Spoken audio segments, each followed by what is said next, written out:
আসসালামু আলাইকুম রহমতুল্লাহ বারাকাত। কেমন আছেন? আশা করি সবাই ইনশাআল্লাহ ভালোই আছে। দোয়া করি আল্লাহ পাক যেন সবাইকে ভালো রাখে। আমার জন্য দোয়া করবেন আল্লাহ যেন আমাকে ভালো রাখে। আসলে চলতে পথে অনেক কথাই মনে পড়ে, কিন্তু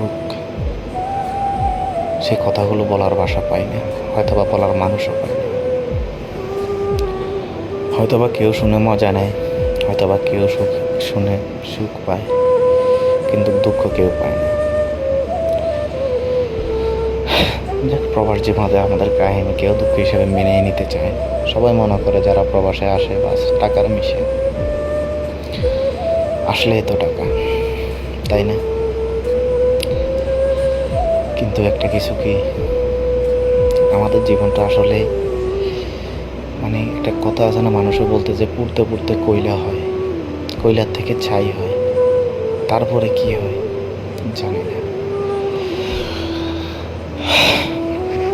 তারপরে হয়তো বা শব্দ একটাই নাই, প্রবাস জীবনটাও এমন। কিছু কিছু লোক ভিডিও করে ফেসবুকে, ইউটিউবে প্রবাসীদেরকে অনেক গালিগালাজ করে,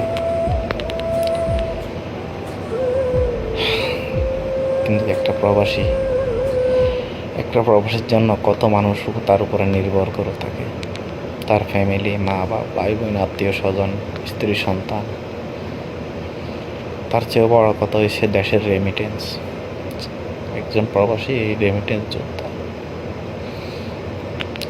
আসলে সব জায়গায় প্রবাসীরা অবহেলিত। দেশ বলেন, বিদেশ বলেন, আত্মীয় স্বজন বলেন, ফ্যামিলি বলেন। কারণ কি, মাস শেষে আমরা যে বেতন পাই, নিজেরা সামান্য কিছু, মোট কথা যে বাস কোনোরকম আমাদের চলার মতো হলেও হলো, বাকিটা দেশে সবার সুখের জন্য পাঠাই দিই। কিন্তু কখনো নিজে চিন্তা করি না নিজে অসুখে পড়তে পারি, নিজে কোনো সমস্যাতে পড়তে পারি। তো এটা আমরা কখনো চিন্তা করি না। কারণ কেন? আসছি তাদের সুখের জন্য। যাক, আল্লাহ পাক আমার সকল প্রবাসী ভাইদেরকে ভালো রাখুক, সুস্থ রাখুক, এমনকি দেশে যারা আছে তাদেরকে। কিন্তু একটা কথা কি জানেন, একটা গর্বের বিষয়, যারা দেশে আছে আমি মনে করি তারা আমাদের থেকে হাজার হাজার গুণে সুখে আছে। হয়তোবা আমরা টাকা পয়সা ইনকাম করি বেশি, কিন্তু না, কয়জনে ইনকাম করতে পারে বেশি ভাই? দেশে অনেকে বিদেশের থেকে অনেক টাকা বেশি কামায়। কিন্তু একটা কিছু কি জানেন, সবসাথে সুখের বিষয় হচ্ছে, ঠিক আছে, সারাদিন পরিশ্রম করার পরে নিজের সন্তানের মুখ, নিজের মা বাবার মুখ, নিজের স্ত্রীর মুখ দেখাটাই সারাদিনের ক্লান্তি দূর হয়ে যাওয়া।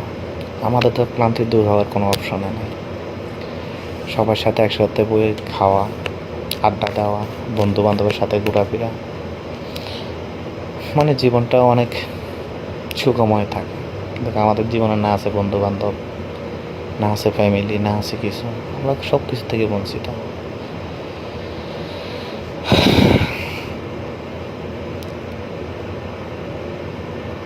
কিন্তু একটা কিছু কি, আমরা যখন প্রবাসীদের জীবন একটা কি জানেন, ওই একটা কথা বলে নানি, মাঝে মধ্যে আমাদের গ্রাম বাসায় সংসারের বড় ছেলে গাধা হয়। আসলে ভাই, আমরা প্রবাসীরা যারা আছি না, আমরা গাধার মতোই, আমাদেরকে খালি খাড়ায় এনে কি হয়েছে বুঝছেন। কখনো কর্মক্ষেত্রেও না সুখ পাই আমরা, আরেকজনের কথা শোনা লাগে, গালি শোনা লাগে। কিন্তু হয়তোবা কিছু কিছু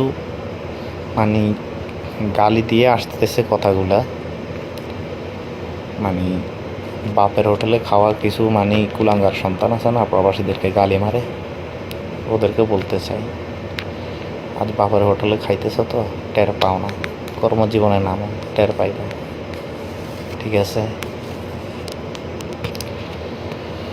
গরুর গাড়ে যখন জোয়াল বসায়, ঠিক আছে, নাঙ্গল যত মাটি নিচেই যাক না কেন, মাটি খুঁড়তেই হবে।